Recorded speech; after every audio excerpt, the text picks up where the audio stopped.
भोगीसाठी special अशी भोगीची भाजी केली जाते। हिवाळ्यामध्ये ज्या हिरव्या भाज्या अवेलेबल असतील त्या वापरून भोगीसाठी स्पेशल भाजी केली जाते। इथे मी वांगे घेतलेत, हरभरे घेतलेत, शेवग्याची शेंग घेतली आहे, गाजर आहे, हिरवा वाटाणा आहे, तुरीचे दाणे आहेत, सोयाबीनचे दाणे आहेत आणि पावटे आहेत। 4 टेबलस्पून शेंगदाणे पाण्यामध्ये भिजत घातलेत। सगळ्या भाज्या सोलून आणि चिरून घेतलेल्या आहेत।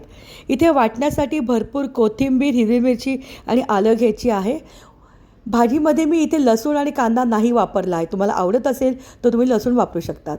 इथे खोबरं, त्याच्याबरोबर तीळ आणि शेंगदाणे हे हलकेसे भाजून घेतले आहेत, मिक्सरला ग्राइंड केलेले आहेत।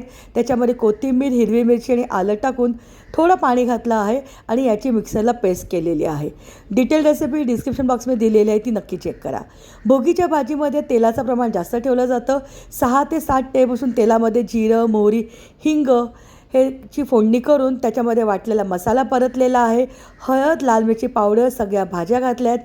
भाज्या परतून घेतलेल्या आहेत। भिजलेले शेंगदाणे घातलेले आहेत। या भाजीसाठी 1 वाटी पाणी गरम करून घातलेलं आहे। भाजी जर तुम्हाला जास्त पातळ हवी असेल तर पाण्याचं प्रमाण थोडं जास्त ठेवा। भाज्या पूर्ण शिजल्यानंतर त्याच्यामध्ये एक टॅमॅटो बारीक चिरून टाकलेला आहे।